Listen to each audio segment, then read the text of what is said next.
In the autumn of 1992, one man placed a bet against an entire country. Not a company, a country, and its central bank, the Bank of England, one of the oldest and most powerful financial institutions on earth. Within a single day, he had forced the British government to surrender and walked away more than $1 billion richer. This is the story of George Soros, Black Wednesday, and how a single trade broke the Bank of England, and what it still teaches us today. To understand the bet, you first have to understand the trap Britain had walked into.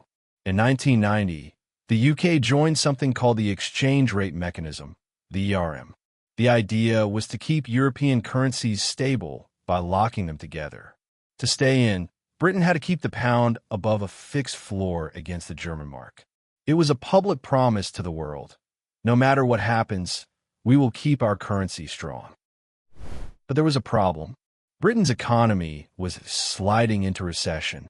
Normally, a country in a downturn cuts interest rates to let people and businesses breathe. But the ERM would not allow it. To defend the pound, Britain had to keep rates painfully high. It was like being forced to sprint with a broken leg. Everyone could see the strain. The promise to keep the pound strong was colliding head-on with an economy that desperately needed the opposite. Watching all of this was George Soros, a hedge fund manager with a simple, dangerous insight. He believed the pound was being held at a price the market no longer believed in, and that no government can hold a false price forever. He had a theory he called reflexivity, that markets don't just reflect reality, they bend it. If enough people bet the pound would break, that pressure itself could break it. So Soros didn't place a small bet. Through his quantum fund, he built a position worth around $10 billion, all of it wagering the pound would fall. On one side stood a single hedge fund. On the other, the Bank of England, the British Treasury, 3 centuries of institutional power, and the full might of a sovereign nation. On paper, it was no contest. The bank could create pounds out of thin air. Soros could only bet against them. But Soros understood something his opponents had forgotten. In a battle over a currency's value, the market is not one player. It is everyone. And when Soros struck, he wasn't fighting alone. He was the spark that told the entire world it was finally safe to attack. It came to a head on September 16, 1992, a day history would name Black Wednesday. As speculators sold the pound by the billions, the Bank of England fought back the only ways it could. First, it started buying pounds, spending its reserves by the billions to prop up the price.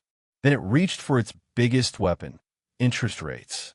In a single frantic day, it hiked rates from 10% to 12% and then announced a move to 15%.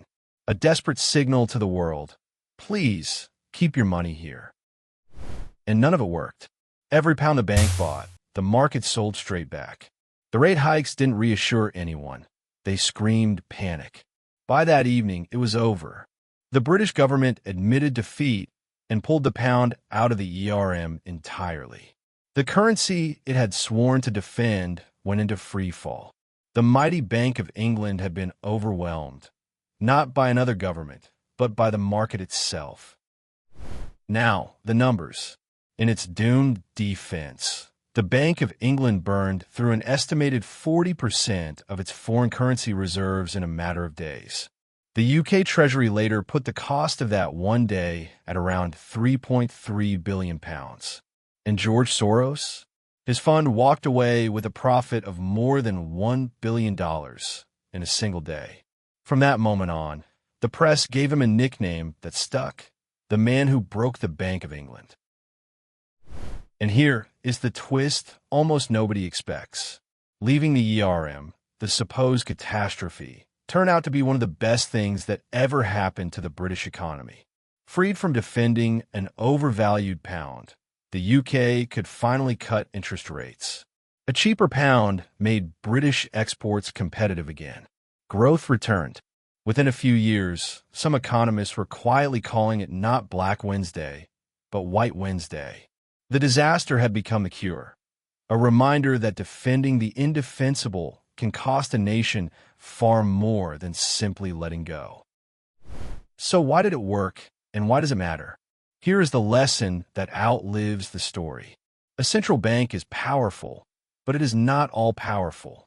When it tries to hold a price the fundamentals don't support, a currency, a peg, an interest rate promise, is fighting gravity. It can win for a while by spending reserves and raising rates. But the moment the market stops believing, the defense itself becomes the proof of weakness. You cannot indefinitely hold a price the world no longer trusts. And that is why a 30-year-old story still echoes right now. Everything we've explored lately, central banks hoarding gold, nations quietly diversifying away from the dollar, the mountains of government debt, it all comes back to a single word: trust. Black Wednesday is the clearest proof in modern history of what happens when that trust finally cracks. Soros had no magic weapon. He simply saw, before everyone else, that the emperor had no clothes and bet accordingly. So here's the takeaway.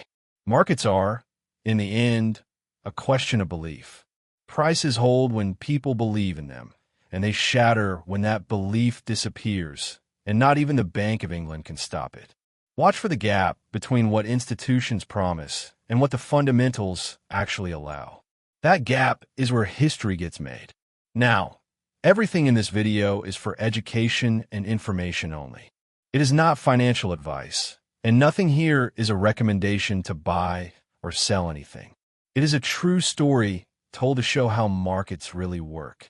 If you enjoyed this one, tell me in the comments which market legend I should cover next. And subscribe to Innovana. I'll see you in the next one.